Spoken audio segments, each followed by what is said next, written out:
So, King, who did we have celebrity-wise on the grid for the sprint on Saturday? Sprint? Well, we had Marcel Lamont Jacobs. Ah, the Olympic 100-meter champion from Italy, just round the corner. Yeah.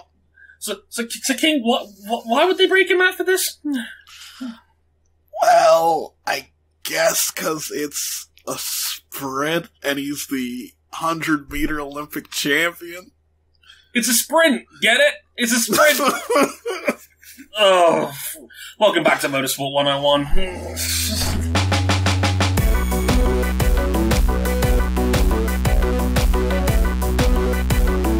See, that was a bit too on the nose as an analogy, and we had to point it out.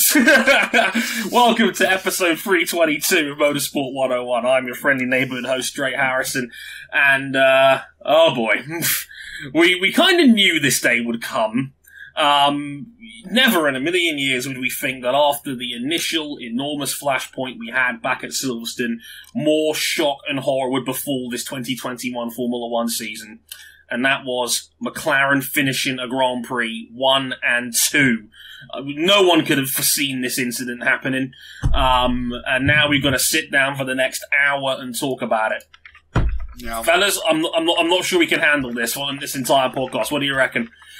I don't know, also throw back to the last time McLaren won a race. Usain Bolt was on the race on Sunday. He didn't show up on Saturday. I know. It's like you thought. Let's upgrade the situation. You know, it's like we had Jacobs for the sprint. On the real race, we'll get Usain Bolt here. Everybody knows Usain, right? We love that one. Even though, like, I love that he was a guest of Aston Martin's, and yet when interviewed, he was like, "I'm a huge Lewis Hamilton fan," and I'm just like, oh. You could have just said Sebastian, just to warm the cockles of my heart a little bit. No.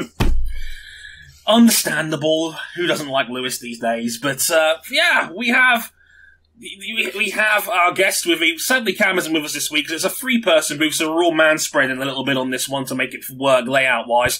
Enjoy the extra space. Get your drinks out on the feel up. We love that around here.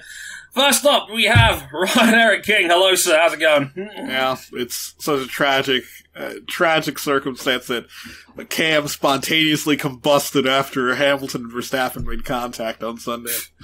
It was like crossing the beams in Ghostbusters. You just never know what could potentially happen, and he was just taken to the great karting track in the sky. We'll have to summon the Dragon Balls. He was hit by the white Hummer from WCW that we still don't know who's hopefully we'll have to summon the Dragon Balls and maybe he'll come back next week. We'll have to wait and see. Also with us, representing Atlanta United, RJ O'Connell. Hello, sir. Glad to be surging up the MLS tables. More importantly, I think the most important development of this past weekend of motorsport.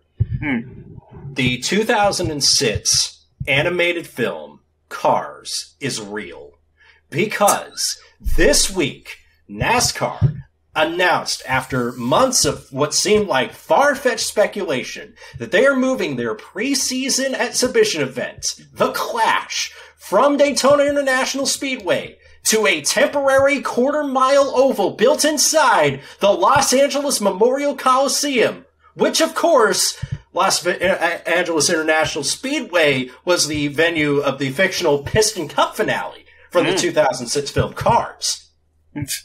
It's real. It's happening. I did see that. I was in shock when I read the news. I was like, what? They're doing that. That's all mine! Yep. And also, if you follow him on Twitter, he was recommended by yours truly on episode 300. Don't follow Slapshoes' Twitter in the last couple of days. My only question is, does it count if it's a non-points race? Just saying, we might have it out. As far as I'm concerned, a race...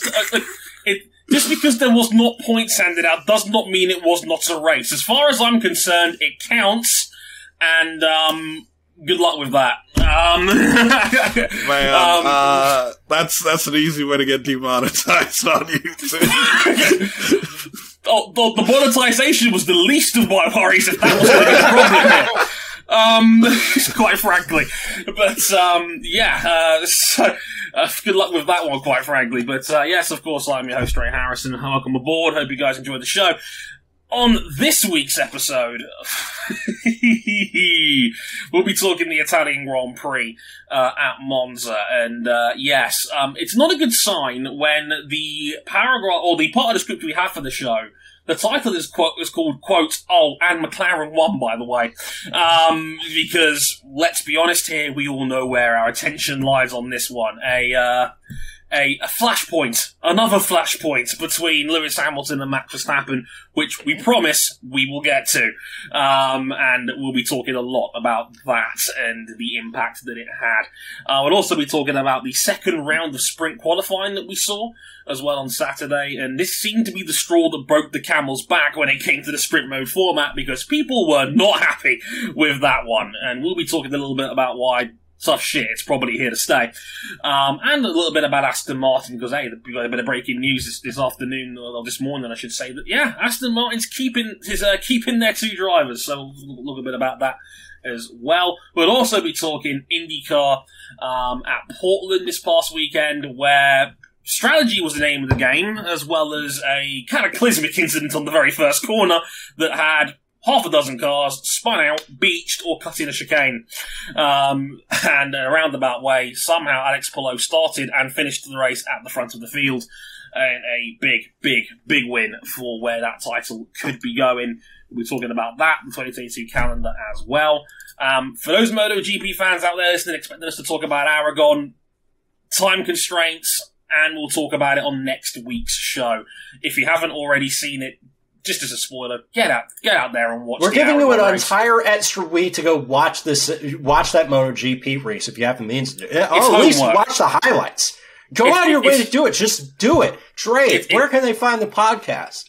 They can find the podcast on motorsport101.com, our website. We are also on youtube.com/motorsport101. Subscribe to us there if you like the videos as they come out. We're on facebook.com/motorsport101. We're on Twitter at motorsport_101. If you'd like to follow our personal handles, you can at Harrison101HD, at Ryan Eric King, at RJ O'Connell, and Cam, who sadly isn't here, but he is at CBuckley917. Send in some Porsche pictures, it might cheer him up.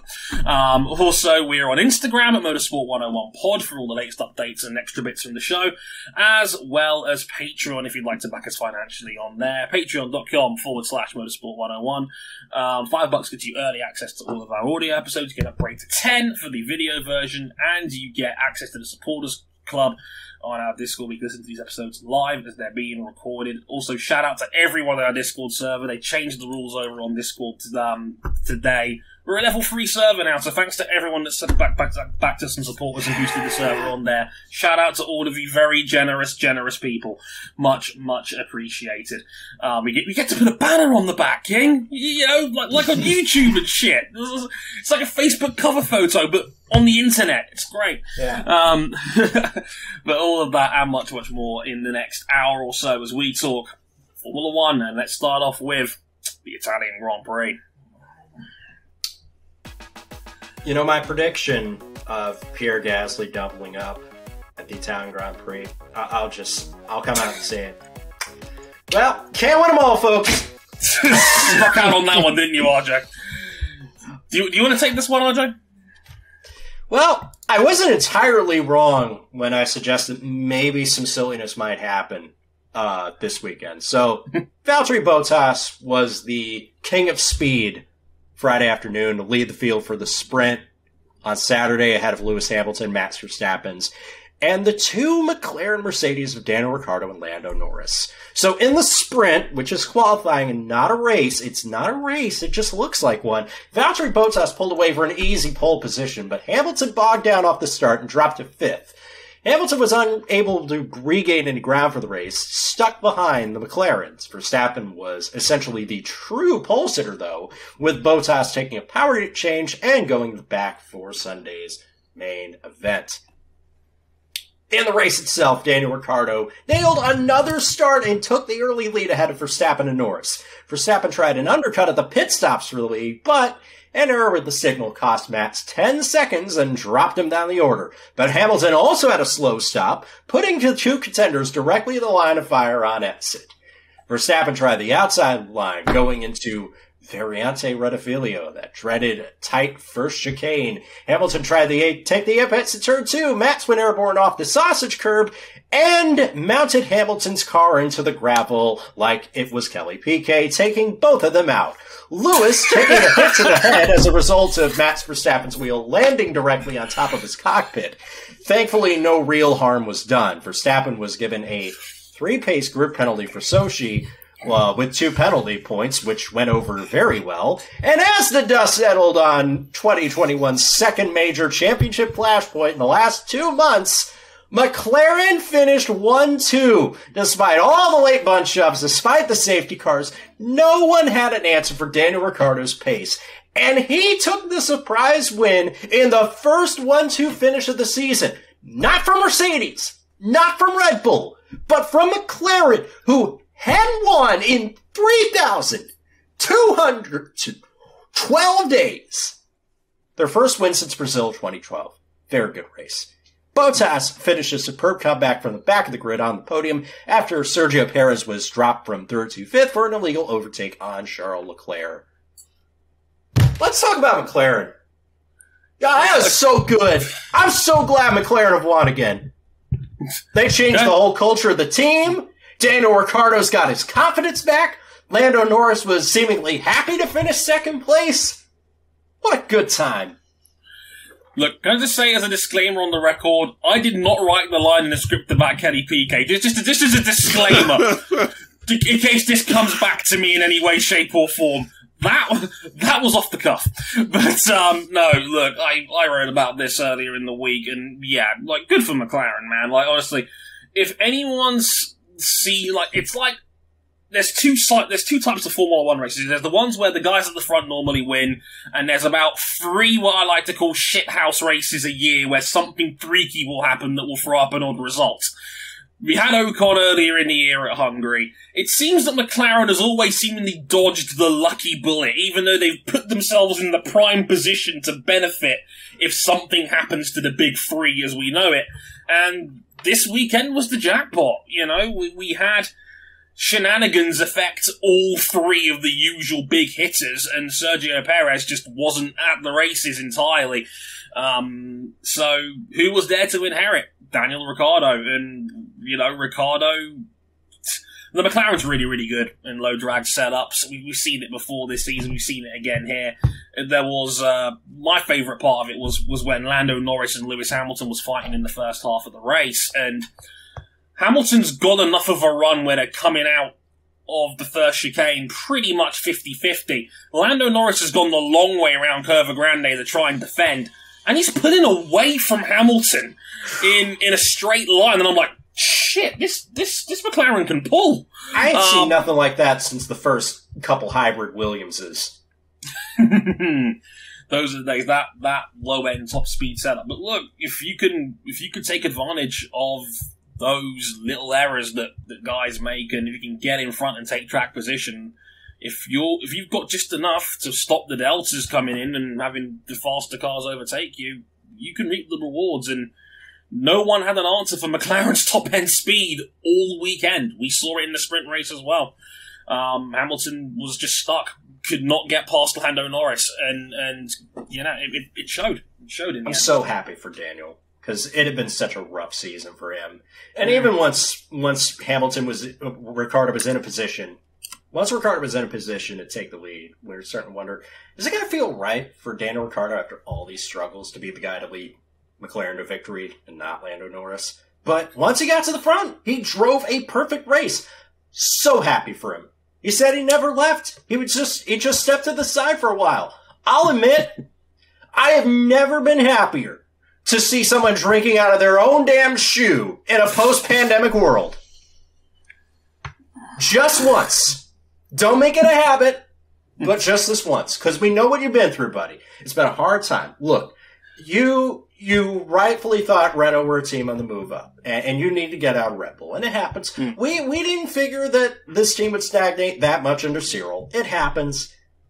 We didn't think that you would have this much trouble acclimating to a new McLaren for the first half of the season. It happens. But you got that win. Lando picking up the second place. That's so good. That's so good. And it's a fun McLaren team. It is a fun McLaren team. Look, I grew up with McLaren being the stuffy, boring, corporate black and silver, like, easy to dislike comic villains of Formula One. This is totally not me being a Ferrari fan growing up as a kid. There's no unconscious bias here whatsoever. But they're fun. Their social media is great. Lando Norris, I mentioned before, is a game changer to the Gen Z fan base, and he mentioned it on Twitch. He pulls in fans that aren't F1 fans. That's gold dust in this sporting climate. Ricciardo's always been a charismatic guy, and he's always been a very easy guy to root for because he's just every charming Australian you've ever seen in your life, and that's a good thing. And shout out to Andreas Seidel as well. He's been a fantastic team principal for him ever since coming in. Absolutely. He's been one of the best in the business. Like, this was coming for McLaren. They brought him in out of the explosion of Porsche's LMP1 program. I had a very good feeling that fortunes were going to change at McLaren in a hurry, and they needed to. Because eventually, all the goodwill McLaren was going to get from that weird time where they were with Honda, that was going to run out at some point. They need to start delivering results, and lo and behold, they've started to deliver, and now they've got to win the show for it. Definitely. Also, King, was one for you as well. Did you notice how Lando Norris was trying to grit his teeth after coming in second in all those team celebrations? No. Where it's like, obviously, great day for McLaren, but when you finish second, you always, especially against your teammate, you always think about what could I have done to get the win today. Yeah, I've seen enough on social media and in interviews to suggest that these two aren't the warmest with each other. I think they have a weird relationship with one another, from what I hear from good sources. It's not like peak oil and water. Carlando, put it that way. Yeah, so and Lando, who has a knack of coming up with some, shall we say, choppy remarks when he's on the losing side of things every once in a while, and him having to, I must admit, I thought it was funny watching him having to grit his teeth and celebrate a second place when he smoked Ricciardo for most of the season, and this is the one time McLaren gets the rub of the green, and it's Ricciardo in front. Oh, glorious. I have a feeling it's more like, I think he is genuinely happy to contribute to a 1-2 finish, and I think he's genuinely happy that Daniel won this race, but I have He's pissed. Next time, it better be mine. I've worked way too damn hard for it. And who knows, it may come at Jeddah. You never know what could happen. For once, Formula 1 2021 is interesting. Look, Dre, King, Daniel Ricciardo gets to drive an Dale Earnhardt NASCAR Cup Series car. How cool is that?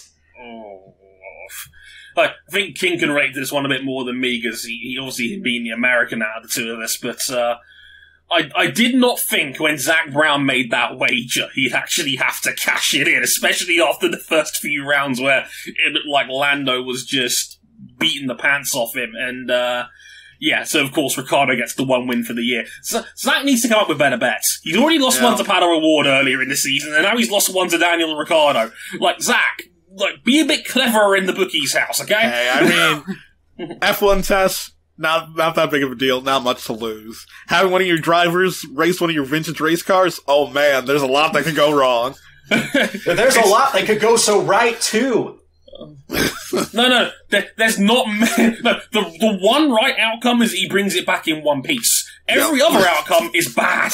It's like that scene from Top Gear when James May wants to drive one of Chris Evans' old Ferraris. It's like, dude, this car's worth like 15 mil. Like, can you afford the insurance on that? I wouldn't even begin to imagine. But I think we're dancing around the obvious one here now. We can put this off no longer. Hamilton versus Verstappen at the chicane. The clash heard around the world. The second coming, and RJ's got the hard hat on just in case. He's not here anymore. So King, it's just the two of us, King. Where do we even start on this one, on this incident? I mean, first and foremost, what did you make of the incident itself? Like, is there a portion of blame to be handed out here? Is this just a racing incident? I mean, what did you make of it all when you watched it in real time? Or should I say on repeat, because as you saw on Twitter, you chose a bad one to sleep through, buddy. Yeah. Like, honestly, like, even in the immediate aftermath, like, well, watching the replay of it happening, even to this moment, I'm leaning towards, like, 60-40, like 60% of it being Max's fault, where, yes, Lewis did put Max in a position where it was like, hey, do you want to have an accident or not here, buddy? And then Max said, bet. I mean, I had it roughly about the same.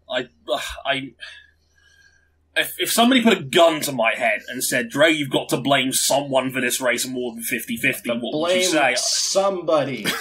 Yeah. You have to blame somebody. By the way, Valtteri Bottas' reaction to it after the race, fucking gold. We found our new meme for that, by the way. Because he's just looking back like... And then he looks like, well, that's a shame. Well, that can be y'all's problem next year, because I'm getting that sweet Stellantis money. I got to say, I love, like, partial heel-turn Valtteri Bottas way more than Goody Two-Shoes face Bottas ever was. I like this Valtteri Bottas the last 5 I like this. I like sassy Bottas. This is, like, it's fun. that was whole... New meme format dropped beautifully on that. But no, I mean, if somebody put a gun to my head right now, I would probably say 52-48 Verstappen. And as I mentioned on the website, nothing important in life has ever been decided by a 52-48 majority. I don't think there was enough in it from either party to warrant anything cynical, anything regarding intentions, or even warranting a penalty. I think they were both fully aware of what they were getting themselves into on this one. If you're Lewis Hamilton, a man who's lost 3 head-to-heads on a corner against Verstappen this season already, Imola, Catalunya, and turn 2 at this very Grand Prix already, surely you know by now Verstappen is not going to yield. Like, any smart racing driver would realise this by now. You know it's Verstappen coming out of the pits. You swung your car out to try and pinch his entry going in the first place. So you knew exactly what you were trying to do. For me, like, Hamilton knew exactly what he was doing. He thought, I've got a divine right to the corner. I'm going to take it. Max, who had maybe 2/3 of a car alongside, we could maybe make an argument that he was entitled to a little bit more space. Yeah. I wouldn't laugh you out of the room if Christian Horner made that argument. I'd be like, yeah, maybe, you know. But Max, who is on the other side of the coin, he's been doing this his whole career. That's the point. Like people were so shocked that Max didn't back down, and I'm like, this is Max Verstappen's 133rd Grand Prix. This is who he is. Like, this is a guy that got tangled up with a back marker and cost himself a win a couple of years ago. Like, his racecraft has always been on the hyper-aggressive side of the modern spectrum. Absolutely. And that's why people were so gravitated to this guy. Yeah. That's why I'm saying, Max Verstappen taking clinical pole-to-win victories is not what people subscribed to when they signed up for the Max Verstappen hype train. No, they want to see this guy pass his way through the field and if-gap car at any possible opportunity that presents itself. I remember the days of guys like Mark Hughes when they were still writing for Sky Sports F1 and in Verstappen's rookie season back in 2015, gassing this man up to the hilt for, you know, those sort of aggressive moves that you just wouldn't normally see in F1. This unrelenting, complete, almost like an old school 80s, 90s ruthlessness that, you know, in a sporting climate where everyone started to complain about, you know, people are getting soft and the stewards have got too many penalties these days and these cars don't race each other, Max Verstappen comes along and dive bombs the shit out of people. And we all love it. Like, we love it. Like, I remember just how much hype Max got at the start of his career. This is Max in a team that had Carlos Sainz in the other car. Also, fantastic prospect and, brilliant race driver in his own right now as well. A guy that missed out on a lot of the entitlement that Verstappen's had in his career. This is who he is. This is who he's always been. I don't know why people were surprised that Verstappen didn't back down on this, because if you were surprised, you probably haven't been paying attention. Or you're new to the sport, in which case, hi, welcome. We're glad that you've come along. Drive to Survive seems to be doing the numbers, and we appreciate that very much. Indeed. Indeed. I do have to chime in with one thing, because from my own personal perspective, you're right. Three grid place, it's silly that Max Verstappen gets a penalty, but I also get the feeling that, 3 grid places, that Red Bull Honda can make those up at Sochi. Yeah.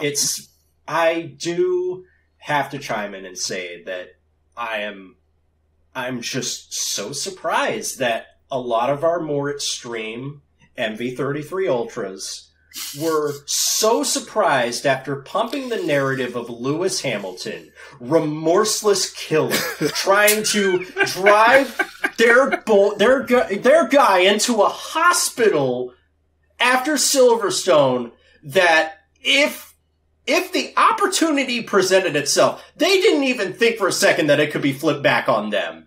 After the whole thing about, Lewis saying, Matt didn't even go to check on me. And, Matt looked over and said, you're good? Okay, yeah, sure. Yeah, I get that, Matt's, even if he didn't, plead on his hands and knees, just please, Lewis, please be okay, as you're trying to back your car off of the top of out of the front underneath that, that's fine. But, you kind of had to expect that was going to be coming. The other instance of, sour Stan behavior on social media, it's Alan Vandermeer knows what he's doing a lot more than you do, as far as, being the driver of a medical car in a sport like this. You don't need to come at him for that. That's just childish. Yeah. Incipient verbal diarrhea is what I call it. Yeah, the reaction to this on social media was ugly. I'm very lucky to have a platform of 5,000 plus where you get to see a lot of people's opinions on it in a very short amount of time, ones that were very reactionary. I've had people break off friendships with me over this incident, which is really, really annoying, because the embrace of Lewis Hamilton is so strong now that anything that goes against him is now some sort of grand conspiracy by the sport, to the point where now it's well, why wasn't the medical car there? And I'm well, there was no reason for the medical car to be there. As Verstappen walks past to check on Hamilton, I may add, because he did check on Hamilton. Yeah. To people trying to make out some sort of character assassination on Max, that, oh no, he didn't check on him. He did. While Hamilton is still trying to reverse his car. My point is not that Max Verstappen is. My point is not to make a point about assassinating Max Verstappen's character. My point is just more hey, you probably should have expected the tables to turn a little bit after Silverstone. Just saying. Of course. If there is a gap, they're going to ram that car straight through it. Yeah, King, wasn't it? You mentioned before the show that you think it was your cousin who asked. Did you think that Hamilton and Verstappen were going to clash again? What was your response to him? Just yes. Just no hesitation. Just yes. And that was the weekend of the Dutch Grand Prix. So right. Anyone and their mother could have guessed this. Do you really think the closest title fight we've had in the better part of a decade was only going to have one major flashpoint between the two main protagonists, the clear number 1 and 2 guy in the sport right now? No, look, there was some horrible misinformation that was going around regarding this incident, and my theory is that people saw the pictures of Verstappen's rear wheel unfortunately clipping Hamilton on the top of the helmet, and I think people went apeshit after that, because, if you've seen it in real time, you would not have guessed that, Verstappen's tyre had literally landed directly on Hamilton's head. And again, in real time watching it, you'd think Hamilton was fine, because he was still trying to reverse his car out of the gravel trap after the incident had even happened. Then people saw the pictures and they were like, "Oh my god, why wasn't people down there? Why wasn't there a medical car down there?" And I'm like, "Well, there was no reason to." Yeah, because simply they have way more information about the driver's condition than you do at home. Besides the reverse facing onboard camera, they use it occasionally on the broadcast, but it's mainly there for the FIA. They also have, all the helmets have accelerometers in them, so they know how hard any impact against the helmet is. So, if Verstappen's tires clipping Lewis's helmet was that hard of an impact, they would have been there immediately. Yep. And, of course, because people saw the pictures, they just assumed, oh, this was a massive whack on the head, why weren't you down there? And then, of course, people started, accusing Alan of, well, why weren't you down there? And then people, they tried to vaguely dress it up as, we're asking questions. It's like, no, you're not tagging the dude in these conversations unless you're trying to demand some sort of response or logic as to why they didn't do it. And we do not know better than the experts do. And it's a dangerous and slippery slope to start thinking that we do. And what was even more startling to me was that certain threads from other peers within this community that had upwards of 10,000 likes on Twitter. That is an alarming number of people liking threads with misinformation in it regarding this incident and why the medical car wasn't down there. It reminds me a lot of bigger incidences like, like a COVID or like a pandemic sort of situation where misinformation gets spread. Like, RJ, lay off the horse drugs. Just throwing it out there in general. Yeah. Lay off the horse drugs, lay off the iodine. Please don't make the health minister of Trinidad and Tobago have to make statements because Nicki Minaj was on one. I said I wasn't going to reference that. I wasn't going to describe it in detail. I thought I had it out of my system, but I didn't. But it's easy to spread misinformation, and it feels like a lot of people have been brought up in environments where it feels like it's a competition. If I am the loudest. If I'm the loudest and the most outraged, that means I'm the most correct. Yeah, well, that's just not the case. You see black authors that don't even watch Formula One regularly accusing Verstappen of trying to decapitate Lewis Hamilton. And I'm just like, oh god, you're not helping anyone here with this. And yeah, it's the same old story of tweets or opinions that are going to try and make one person look worse than the other in this scenario that gets all the traction on social media now. And it is toxic as fuck. And like I said, I saw threads regarding this that had 10,000 likes of them, and the information was just flat out wrong. And we as a community should know better, but we don't because we think too much with our hearts and our Trinidadian-sized nuts in some cases, clearly. But you said it, not me. I thought I'd play into it. But the reaction was awful, and I'm going to come out and say it. In many cases, it was completely hypocritical. Like, Christian Horner got thrown under a bus at Silverstone for implying that Hamilton was a dirty driver. And I'm not saying that's okay, because Hamilton probably isn't a dirty driver in the grand scheme of things. No, that is a really clumsy incident. But, of course, they don't punish based on the outcome of the incident, which is something that people still can't get through to their heads. Yeah. The outcome's not a factor. Lewis Hamilton tried to deliberately commit first-degree murder and gets to celebrate with his pants off and his shirt off like it's the greatest day of his life. They had to know it was going to come back. Because I'd say that, like, generally, this level of discourse in other sports is, for the most part, the vast majority of it, whether it be, like, officiating or, like, things like that, is fine in other sports. But it's different in motorsport because, again, someone could lose their life out there. Oh, absolutely. Just going off the cuff because you're mad that your driver got taken out is not acceptable. Because there needs to be a space to actually have these conversations in a calm and measured way, because people's lives are on the line. Yeah. And Twitter is really not the place for that, in case you couldn't tell from the last 10 minutes. Yeah, I can tell you, this extends to any form of microblogging, instantaneous social media. Hell, I would even say message boards are not. I would say, like, minimum 10 minutes to take a deep breath and think about it before you post. That's all I'm thinking. Give yourself some time. Idea.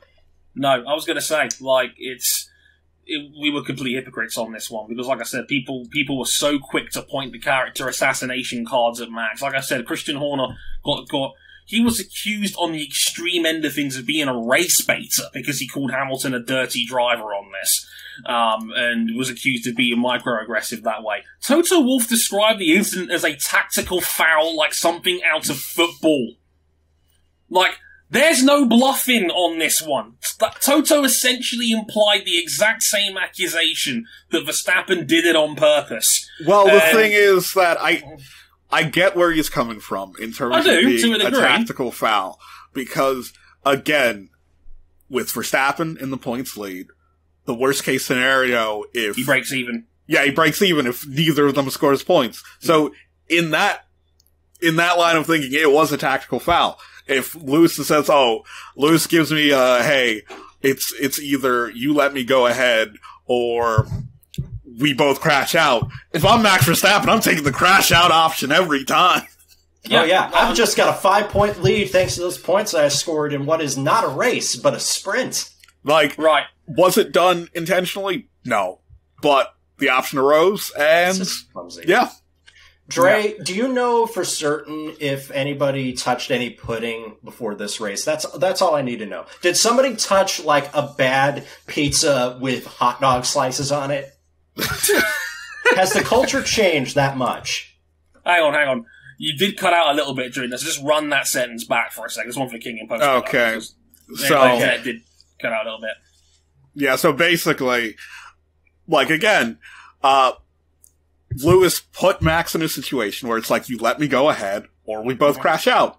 And if you're Max, you're taking the crash out option every time. Did Max intentionally cause the accident? No, but the option's there, and it's the better one. Yeah, absolutely. And Max leaves the winner because he's +2 on Hamilton from the sprint race. So he's won over the weekend. He's 2 points up on Hamilton compared to when Monza started. He didn't touch the pudding. That was his key to success. There's one for all you football fans out there. The odds of being a United fan in a truly awkward time. No, but I mean, I get why Toto Wolff was saying that. All I'm saying is that I didn't see a fiery backlash to Toto Wolff's comments accusing Verstappen of an intentional wreck, unlike Horner did in Silverstone. It's not a fair fight, and don't get me wrong, I don't expect Hamilton to lose a popularity contest on the internet, because that's just never gonna fucking happen at this point. But we are exhibiting our unconscious bias in this sport far too strongly. We're far too emotional. We are far too instantaneous in our responses, and it's going to lead to, as Obi-Wan Kenobi would say, some uncivilized behavior. And it will lead to more ugly turning points like this one. But all I will say to round it off is, anyone that didn't think that was going to happen, where have you been this season? And where have you been watching Verstappen's career to this point? Because, my God. A free place grid penalty for Verstappen. It's for Russia, if you just didn't know already. I think there's a chance Red Bull might just take the engine change, because if they can't pass around there, then they might as well go from the back. Last points challenge, baby. Yeah. You know, they might just take the power unit change now and just say, if we're going to finish fourth anyway, we might as well just take the power unit and take that penalty now. If they can't pass around Sochi, they'll know by the time they get there when it comes to deltas and whatnot. They'll be running the numbers on that, because whether we like it or not, in this era where track position is king, starting fourth is a huge disadvantage at best. And that's assuming he gets pole position. So we'll have to wait and see on that one. Speaking of qualifying and whatnot, this was the second weekend of the sprint qualifying format. Silverstone was kind of like a lukewarm reception to the first run-in of sprint qualifying and the sprint not a race. This one didn't go down so well. The reception was hot, all right. It was heated. I mean, I slept through it, so I'm probably not the best. You didn't miss much. Unfortunately, this was the session that I woke up in time for. Of course. Just your luck, buddy. Bad luck, man. You flipped the wrong coin on that one, King. There was a lot of complaints about sprint qualifying on social media and whatnot. I can understand why to a degree, because, yeah, it was a drab affair. There wasn't a lot of action at all, unfortunately. And it derailed poor Pierre Gasly's weekend as well, as we saw in the sprint itself. But there's been a lot of talk about changes and tweaks and potential modifications. I mean, do you guys want to keep this? I mean, because let's be real here. King, you'll talk about this, I'm sure, in a minute. Like, this format's not going anywhere, whether we like it or not. Yeah, it's not our prerogative if we like to see this or not, King, because there is one source that very, very, very, very much wants to see this, and it likes what it's seeing. Mm-hmm. Yeah, our friends at Formula One management love what they're seeing. I mean, they're not looking at the track, but they certainly are looking at the TV ratings coming in. Stomps! Yeah, credit to Motorsport Broadcasting on Twitter for pointing this out, but they ran a US comparison between this weekend at Monza and the previous race weekend last week at Zandvoort, and they lined up FP2, which is roughly the same time on a Friday, compared to the sprint qualifying that we saw on... No, just qualifying. Not just qualifying, sorry, my bad. Just qualifying. And, significant viewer uptick for sprint qualifying on the Friday. Yeah. We want to see I think it was a 300% increase. Dre, sprint qualifying is on Saturday. Regular qualifying is on Friday. Sorry. It's an easy mistake to make. But, I think it was a 300% increase like for like. It was close to 300%. I think it was like 275%, but it's pretty much almost the 3 times increase compared to FP2 and then Friday qualifying. Yeah. This is why we get more football across the board, even if it's not necessarily the best thing. And even when you compare regular Saturday qualifying to sprint Saturday qualifying, there was an increase there. Yeah, so it's clearly working. Like, it's doing what the FIA intended, or intended for it to do. You're making more people watch on Fridays, and obviously there's been an uptick in the Saturday, where the conventional qualifying would be on the Saturday. The sprint is an uptick in viewers there as well. So, relatively speaking, if you're FOM, getting 3 days of meaningful action with a very much more engaged audience is always going to be better than 2. So, there's no con here. Like, people are watching. So, it's not going to go anywhere. But there were some valid concerns about the format relative to the cars we're in right now. I mean, King, you posed the question on your Twitter, like, what would you do, what would you keep, and whatnot. I mean, what were you thinking regarding all of this? Because I know you're you're a deep thinker on these sorts of things. Yeah, I'd say, obviously, the consensus is we can't go back to where we were before, because it's far too popular. Mm-hmm. And Ross Braun already said that they're not going to do it at every race event. It's not possible that it would be for special race weekends that they would make their own Grand Slam events. But I think generally, especially with the near unanimous backlash against the poll statistic going to whoever wins sprint qualifying, and even Ross Braun pointed out, like, yeah, that's something that we're gonna have to look at. I think they want it to be whoever finishes first in qualifying, and whoever finishes first on Saturday, whatever session that may be. I think they should swap around when they do the session. So I think ideally they should move the sprint race to Friday and move conventional qualifying back to Saturday like normal. But, you know, but don't award any points for the sprint race, please.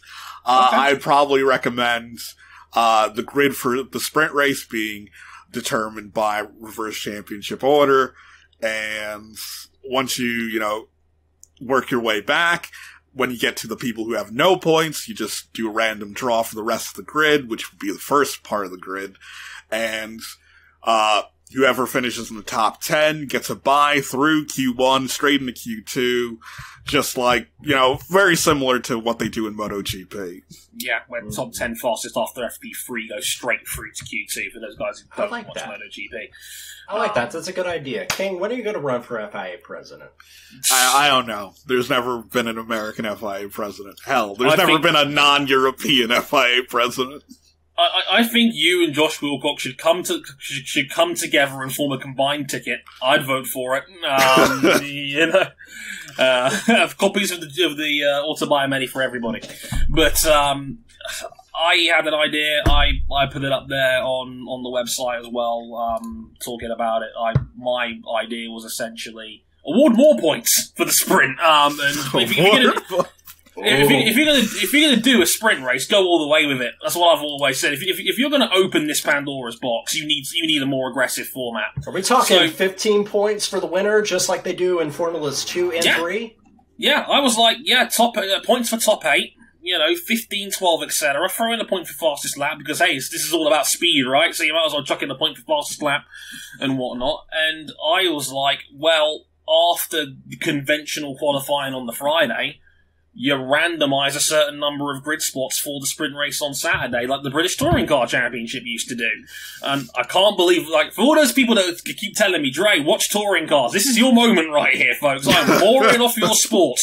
All you Colin Turkington fans out there, this is your moment. But, like, this is the BTCC used to do this. They used to get one of the drivers up at the front of the grid, on TV, live, and he would pull a number out of a hat, and that would be the amount of places that would get reversed. And I would say keep it at random because you don't want it to be intentional, where it's like, okay, P10 starts the sprint race on pole. You don't want that because then people won't bother running in Q3. So it's got to be a random number between the Q2 and the Q3 entries. I said between 7 and 12. Something like that. And they pull a number out, that lucky dog goes to the front of the sprint race queue, and then that's the conventional weekend. So if you're going to do this, my opinion is be more aggressive with the format and go all the way with it. That's how I looked at it personally. RJ. I just want to point out for our dedicated BTCC viewer base that Ashley Sutton, with 12 races and 4 rounds left, has a 30-point lead over Tom Ingram. I just feel that we need to just completely round that out. No, I don't disagree that, you know, this format does need to change, but people got to realize it's not going anywhere because it's making huge dollars. So yeah, Ross Braun is totally justified in saying, hey, no problems here. We like what we're seeing. Maybe not so much on track, but in terms of the revenue that's making, oh baby, he's got to be loving that. Can I also say as well, because I know my partner Vanessa would kill me if I didn't, George Russell finished in the top 10 of a points-paying race in the dry. And no one cared. it's like George, you're old news. It's like, George, you got your podium, news. You're good. You got your podium. You had your fun, George, all right? No one cares about night snowball. Oh dear, it's like, I love that George Russell just finished 9th. Nicholas Latifi, I think, was 11th as well, and just no one cared. It was just like, we're all too busy focusing on the title fight at the front. Sky dedicated the first 45 minutes of its post-race coverage to that incident. Johnny Herbert and Felipe Massa nearly came to blows on live television over it, which was great entertainment, I must say. It was like watching an episode of First Take with Stephen A. Eddie Hearn, you want to book a couple of celebrities to go boxing. I say these two should go at it. Sure, why not? Herbert and Felipe Massa. It'll be fun, but yeah, whoa, a lot going on that one. So yeah, let us know in the comments or wherever you can find us. Which format would you like more out of me and Kings? Let us know. That'd be quite interesting.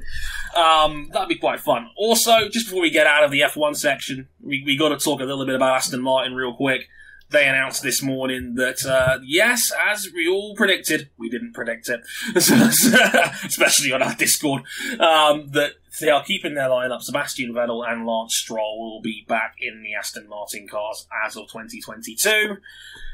Fellas, I know it was kind of expected, really. That was the majority call, but I know, King, you had some doubts for a minute there on Discord as well, didn't you? Yeah, I was convinced by some insider information that, hey, maybe he could be retiring. And it sort of made sense, in terms of how COVID stunted Aston Martin's growth and how they expected to go into the season with an expanded factory and more staff, and that's not really coming around until at earliest the new factory won't be open until the end of the 2022 season. And in terms of Sebastian Vettel, well, while Sebastian Vettel is a couple years younger than Lewis Hamilton, so he does have more seasons left than Lewis, it's not that many more. No. Vettel's 34, so he's already getting up to that age where a retirement wouldn't be surprising at this point. He's a, 15-season veteran nearly at this point. So, it wasn't, I must admit, King's theory did make a lot of sense. I didn't really think about it until King mentioned it, and I also saw the fact that they've laid the first shovels of soil where their new factory is going to be. They made a big deal about that. They brought out the JCBs. We got that old Minnesota Viking style. Everyone puts a shovel in the ground shot, whenever they're building something new. But yeah, we're not going to see the true benefits of that for at least another couple of years. So, is Vettel prepared to stick around that long? We'll have to wait and see. But besides that, not really a surprising, shall we say, announcement. Which means we're down to one seat left. Who gets the last Alfa Romeo seat?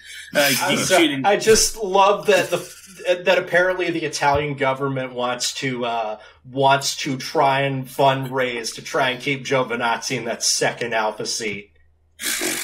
This is a matter of national importance because just like when Liuzzi and Trulli retired, our prospect cupboard is bare and Andrea Antonelli is another 2 to 3 years out. Yeah, it is. The pipeline for Italians is looking it's even bigger than America's pipeline, to be fair. Yeah. It's a big pipeline, apparently. If you're Italy, who are your hopes on? Fucking Delata? Can I just say, because I know we don't talk about Formula 2 on this show anymore, but I love that there was a point during one of these Formula 2 feature races where we're thinking, oh my god, is Alessio Delata going to shithouse his way to a reverse grid pole in one of these races now that he's running 10th? But I just yeah. Guys, he's got to actually hold this for several laps. He's not gonna. And sure enough, it did not fly that way. But I did briefly shit myself when I was like, oh my god, he's in 10th. Hang on a minute. We can't have this. I don't think the internet would be ready for this, quite frankly. But no, that could be that we dodged that crisis. Thank goodness. But yeah, Italy. I described it as a 5 out of 10 race with a 10 out of 10 result, and that probably automatically makes it a cut above most Italian Grand Prix. So, go watch it if you like a minor surprise. Watch the highlights. And, Rule 34 taking place in the middle of an F1 race. No exceptions. No exceptions. King, talk to us about IndyCar. You'd have never guessed that Alex Palou would win in Portland after seeing him speed past the first chicane on the opening lap, but somehow, here we are. Turn 1, utter mess. Everyone going everywhere in the runoff. Only, how far down in the field did we get till we actually got the first person to actually go through both transponder lines? I think it was I think it was 7th place Pato O'Ward. Yes. This is Monza. This is Portland. Tight right-left chicanes causing chaos in the middle of a race. Because it took them 10 laps to get everything sorted out. And then Pato O'Ward is in the lead. Everyone else who went in the runoff straight to the back. And even though Pato had the lead, he had clean air, he struggled to get his harder tires to work. And by the second round of pit stops, Graham Rahal gets the lead. And then, there was a late caution because Pagenaud just went around. It was so weird. I've never thought I'd see the day that someone could just shoot off into the runoff on the first lap, get sent all the way to the back, and then work their way through the field back to the front, and hold off Alexander Rossi, and then win the race. Alex Palou winning ahead of Alex Rossi, and Scott Dixon, one of the other major title contenders, was in 3rd. Joseph Newgarden was 5th on the day. Pato O'Ward, who, as we joked about last week, spent an awful lot of money putting this race on free-to-wear for his home country of Mexico, got to see him finish in 13th place. Ooh, struck out on that one, Pato. Bad luck. Yeah, but the in-race point swing was massive, because after, the leaders got sent to the back and Pato was up front at various stages in the race, it seemed like leaving Portland, Patricio O'Ward was going to be up 50 points on Palou going into Laguna Seca. Now he's down 25. He's down. This was a huge swing in points. Probably about, as a team mentioned, probably a 50-point plus swing on this one. But with 2 rounds to go in the championship, Alex Palou leads the way with 477 points. Pato O'Ward is 25 back in 2nd. And realistically, we only think probably one of maybe Joseph Newgarden, who's minus 34 at this point, and Scott Dixon hanging on to the 1 race gap, barely, minus 49. And apparently Emma was not best pleased in the paddock regarding the reshuffled field. No. Oh, yeah. Poor fella was hit going into turn 1 by Felix Rosenquist, and that was like this close to being an airplane crash. And all 3 of them had to cut the chicane. I think there was about 6 cars that were affected by the end. Yep. Hinchcliffe was taken out by Romain Grosjean. Askew was spun around. Breaking it. It was one of those incidents where, no, it's not like a bunch of cars torn up, millions and millions of dollars in damage. Someone has to be checked into the hospital for serious injuries. But it was still really, really messy. And clumsy. It's especially from some of the newer people. Like, I didn't want to have to write a story alluding to Romain Grosjean's first lap's troubles from his early F1 career. And yet, you're making me rehash these old shitty narratives that I disliked then and I don't like now. You know what? And that's arguably cost Romain Grosjean Rookie of the Year, because that was his opportunity to pull away, and now he's facing a 38-point deficit to Scott McLaughlin with 2 races remaining. I was going to say, RJ, you had the perfect excuse lined up for that written piece. It was that the drivers were clearly distracted by the huge, ungainly figure of Paul Tracy at the Turn 1 apex. Seeing him there, it's like, oh shit! Shit, better if car out of respect. Like, I was going to say, like, with a 25-point advantage, 2 rounds to go, are we done? Like, was that match point for Alex Palou? Well, it's 50 for a win. So, theoretically, I'd say 108 points on the table, including bonuses. Like, I'd say, theoretically, you're still in this if you're behind 25 heading into the last race. Like, obviously, you could still be where Dixon is 49 points back and be mathematically eligible to win. But it is absurdly difficult to score 0 points in an IndyCar race. You cannot score 0 points in an IndyCar race unless you miss, because after 25th, they still pay out 5 points. It's a flat rate from 25th down. Yeah, so 5 drivers is still mathematically eligible, but I got to say, Marcus Ericsson, it's been a great season. It's not happening for you this year. Unlucky. It's fine. Yeah. This is like, as a team, Ganassi's best year in a very long time. Oh, yeah. Three dudes in the top 5 is an insane achievement. Prime. The fact that Marcus had an outside shot even going into this with 3 rounds to go is like, you're already playing with house money at this point. Like, you've got Dixon, who is Dixon.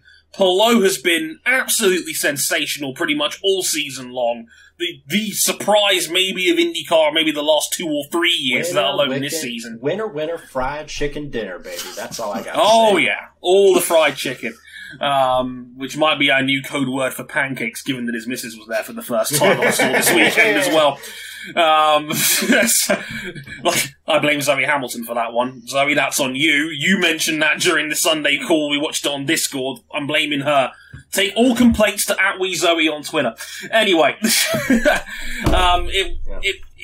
I think King's right. I think if you can keep the gap at 25 into the final round, who knows? Because this was the definition of a wacky race where another day, if you don't get that pit stop reshuffle, you don't get those cautions in the middle at the end of the race, Pelot could be finishing this race in 15th place. Yeah, yeah. And we're already talking about the final 2 races where, like, if IndyCar wanted to pick 2 places where it is the most difficult places to overtake, it is Laguna Seca and Long Beach. Oh, yeah. You do not want to fumble the bag in the fastest. You do not want to be put in a position like Pato O'Ward was on Saturday, where his own teammate bumped him out at the buzzer to deny him a spot in the fastest. You do not want that to have happen going into either one of these 2 races. Even if they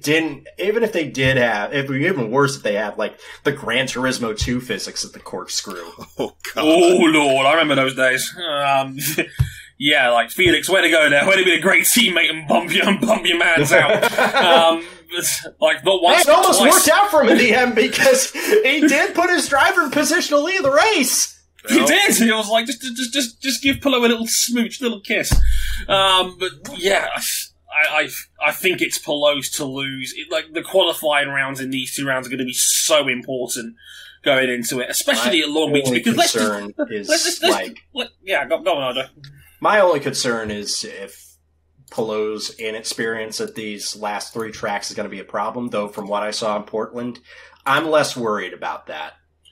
Man held off Alex Rossi at the end of the race. In fact, bullied Rossi into a mistake with a handful of laps to go. Like, he did not give Rossi an inch the whole way through. And Rossi, who we all associate with breakneck, ridiculous speed, man who can win just about anywhere when he's feeling it, he's the one that coughed up the error. And it didn't cost him anything besides a shot at the win in the end, but Pelot withstood the pressure brilliantly. You know, it's gonna take something special to beat this man head to head. The only other time I can think of was the Indy 500, and that was Helio, who you could argue is the greatest 500 runner of all time. Helio defying the effects of aging. Which is why, if one of the latest silly season rumors comes true, I'm putting all my money on Takuma Sato winning his 3rd 500 coin. Oh, Lord. Rumors of him and Dale Coyne next year. Damn, that's nice. That Portland. could be fun. We've been here a couple times since it's come back for the first time over a decade. What do we think about it? Is it still good? Should we find somewhere else in the Midwest and the Northwest to race? Is there anywhere else in the Northwest to race? There isn't, unless you want to race on, like, 7/8 mile oval. Nah. I'd say it's decent. It's not my favorite road course, but it's not a bad road course. It's got heritage, at least, and IndyCar likes that. Yeah. I mean, they don't like it so much for Milwaukee, but, you know, they like it for Portland. Depends on what heritage we're talking here. I was going to say, I mean, for me, I think it's fine. It's not my, like, I think... Not every race can be 1997. No, of course not. And for me, when it comes to IndyCar road courses, I still put Road America at the absolute top of that pile, quite frankly. Number 1. No, for me Road it's America. Barber than everything It's an else. unfair standard to hold everybody to Road America. For me, it's Watkins Glen. Oh, I miss Watkins. Yeah, bring it in, King. Bring it in. Like, I love Watkins Glen too. I do, and I'd love to see Watkins Glen black. But I think it's fine. I think it's not like you can't pass there. We did see a couple of nice moves there. Alex Rossi had a brilliant double overtake into turn one at one point. Will Power had one of the best overtakes that will never be replayed in any season montage ever again. If you find the highlights, it was a dive into the back sequence of corners at the end of the circuit. It was incredibly brave. It's an overtake of the year contender that no one will talk about, but find it. Trust me on this one. It's not my favourite, but I think it's fine. I think it's fine for the most part. I've not got a major problem with it, and so does IndyCar, because they want to keep it in the early September slot for next year. Because it's looking like we might have a calendar for next year. Marshall Pruitt put his name on it a couple of days ago. Now, this is not final. I need to stress this. This is not final. But if he's put his name on it, I'd like to think he's pretty confident it will hold up like this. He's one of the more reputable sources in the business. Would you like to do the honors of I should note that a vast majority of the venues do have contracts for next year. They just don't have dates. Right. So it's just a matter of who goes where, basically, rather than this place will not be on the calendar. But if you want to get a taste of what the calendar will look like, I'll run through it very quickly because it's looking like it's going to be a big calendar. 18 rounds next year.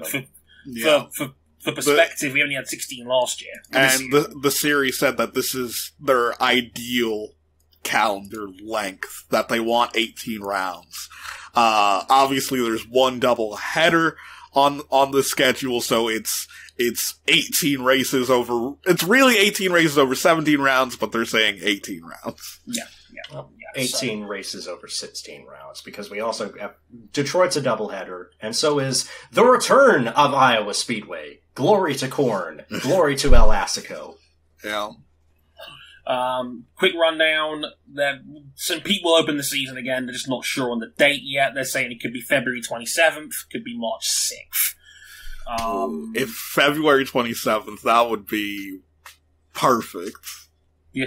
That would be pretty neat. You get a nice little standalone episode of M101 talking about IndyCar's back. February 27th, that'd be fun. March 6th is a clash with MotoGP, funnily enough, if you're into fans of this show, for example, because that's where they're planning next season's Qatar round to be. So we'll have to wait and see how that goes. Texas has been moved to March. Oh, Lord. March 20th. Is what they're allegedly Get out of the way thinking. Early. Rip this Band-Aid off early. Yeah, might not be a bad idea if this year's race was anything to go by. And it will be the only round in the great state of Texas. Apparently the teams are not happy about that one. Texas on March 20th, we'll have to wait and see. Long Beach back up in April. Again, April 10th is what they're saying for that one. 3 weeks after that, Barber, we've Alabama there on May 1st. The Indianapolis road course race, one of two this season. And then again, we're copying what we did this season next year. So there'll be two races in Indianapolis' road course. The first one on May 14th. You know what month it's for. The month of May, of course. And the Indy 500, they're saying May 29th on that one. So last weekend of May. Again, back-to-back. That's going to go back-to-back with the Detroit doubleheader on June 5th and 6th. In fact, my bad, it's a triple header because they got Road America the week after that on June 12th. Yeah. So that's going to be fun. I'll tell you what's up. That's right. The second half of the calendar consists of the Toronto Grand Prix, Take 3, July 17th. Hopefully we'll have it. Hopefully the world will suck a little less and we can make this viable. Rounds 12 and 13, the aforementioned Iowa Speedway doubleheader, glory to Corn, glory to El Assico, July 23rd and 24th. July 30th, NASCAR and IndyCar back on the same ticket for the Indianapolis Grand Prix 2, or the Brickyard Grand Prix, or the Big Machine Spike Coolers at the Brickyard Grand Prix, or whatever you want to call it. This will be a quadruple header that we got going on, because the Brickyard Grand Prix is on July 30th, and then August 7th is the Nashville Grand Prix. It's back, it's better than ever. Then a week off, and then Gateway on a Saturday, August 20th. Portland on September the 4th. And then on the 11th of September, the finale at WeatherTech Raceway, Laguna Seca. It's a good calendar. I mean, it's a good calendar. There's some venues I'd big love to see in calendar. place. 18 races. I mean, that's a lot. The quad header in there in July. Whew! That's not going to be fun. But I mean, there's a lot to get into here. I mean, if you're NASCAR fans, I mean, you've seen what the crunch schedule could look like because, buddy, yeah, some of those. I don't think I've ever had a chance to talk about how bullshit some of these NASCAR commutes are, because it's all ground-based transportation. They're going to start the year again. They're starting the year in the LA Coliseum, taking a week off to go to Daytona, and then straight after Daytona, they're going all the way back to Southern California at Auto Club Speedway. And they've done this before, and they're all, if the Daytona 500 gets pushed to a Monday, they're just thinking, shit. Though I think, like, for the most part, NASCAR, they're used to that. But I think the big shock to everyone is that normally there are 2 off weekends on the NASCAR schedule a season. Next year it's only 1. And people are shocked because NASCAR's racing on Easter Sunday. Oh, really? Yeah. Shit. Can't believe that. NASCAR, the Bible-thumping Christian sport, is racing on Easter Sunday. They are racing they're racing at Bristol on Easter Sunday. Good luck with that one, fellas. I'm not sure if Dirt Bristol is returning. Oh, they said Dirt Bristol's returning. Oh, then it is Dirt Bristol then. Oh, yeah, even better. This is what the Lord would have wanted. They would have wanted you to spend your Sunday. That's what he would have wanted, truly, is for you to enjoy some Sunday afternoon dirt racing, which may or may not be good, depending on whether or not the drivers can see or not. Yeah, so it will be a night dirt race at Bristol on Easter Sunday. Whew, oh, my word. Like 17, maybe 18, then you go people will watch. I was like, 17, maybe 18 people might watch that one. It is the first Cup Series dirt race on Easter Sunday since 1989. Wowee. That's crazy. Also, a friend of the show, Devin Artie, I wanted to point this out as well. 6 IMSA clashes on that provisional IndyCar calendar as well. So a lot of guys that also have sports car aspirations might have to make some hard decisions on that one, because there are apparently 6 IMSA clashes in there, and apparently a lot of the drivers are not best pleased about the potential amount of clashes on both respective calendars. Oh, my Michelin Endurance Cup aspirations. Yeah, well, that's an issue because IndyCar's one series and NASCAR runs IMSA, so if NASCAR is fine with the IMSA schedule, then that's what you're probably going to get. That's what you're getting. No exceptions. NASCAR is not wanting to work with IndyCar since they reunified into one series. Yeah, it was better when they were just the upstart that they could help fund to take down big bad car. Not so much nowadays. Now they want the main ticket. They don't want to play second fiddle in the NASCAR Truck Series. Now NASCAR views IndyCar as a threat again. No, not in a million years. No, but keep an eye on that calendar. We'll let you know if anything changes on the final release. They're saying it could be next week, so hopefully by the time we're recording again on next week's show, we might know officially what's there and what's not. Fun calendar. September finish. Well, September 11th finish. That's they're cramming a lot into a very short time there, at least. But I'd say not really, because the early part of the schedule, so like rounds 1 through 3, are very, very spread apart. Spread out. IndyCar tradition. It takes a bit of time to get going. IndyCar, it's like slow cooking a brisket on that one. But yeah, before we get out of here, real quick, fellas, Pelos to lose. Looking like it. I'm not going to rule anything out of possibility, but this was very much a statement victory from Alex Palou. I still hold out. I might even hold out more hope for Joseph Newgarden than RJ does at this point, and he's the Newgarden guy. Because if there's one man that I think might be able to take a 34-point gap in 2 races, given his late season form, it's Joseph. But even I admit, this could be a long one. 34 back with only 2 to play. That could be a big one indeed. And a street race finale. Anything could happen. Just one misadventure into a concrete wall, and it's probably your title hopes over. And we all know Alex Rossi's winning at Long Beach anyway, so we can just, like, you're fighting the second here. Like, you might as well just say it's 90 points available rather than 100, because we all know Alex Rossi is winning at Long Beach. Let's just get that one out of the way from now. Just a reminder before we get out of here as well, go watch MotoGP at Aragon. I know we didn't talk about it on this show, but it's a friggin' fantastic race between Marquez and Bagnaia. We'll talk about that a little bit more on next week's show, hopefully with one bushy-haired man from Massachusetts on the show as well. Places you can find this, if you haven't already, youtube.com/motorsport101, our website, motorsport101.com, facebook.com/motorsport101, Instagram, motorsport101pod, our Twitter handles at motorsport101, at Harrison101HD, at Ryan Eric King, at RJ O'Connell. Cam is at cbuckley917. You can back us financially on Patreon as well, patreon.com/motorsport101. $5 for all the early access to the audio episodes, $10 for the video version, and of course support us club on our Discord. You can listen to these episodes live as they're being recorded. Bunch of other fun stuff in there as well. Some great friends over there as well. Check it out if you haven't already. We'll be back next week to talk about not one but two MotoGP races. A little bit about Aragon, but hopefully a lot about Misano. First debut in a factory ride for Frankie Morbidelli. That'll be one to keep an eye on. Andrea Dovizioso's back this weekend in the Petronas. What can he do with a 2-year-old bike? We'll have to wait and see.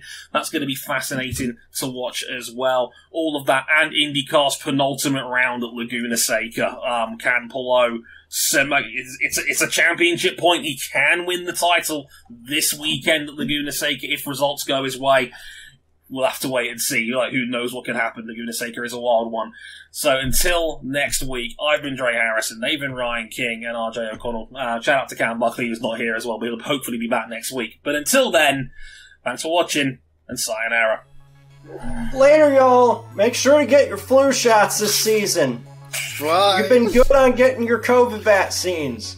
Now make sure you get your flu shots, too. We don't want to create another problem.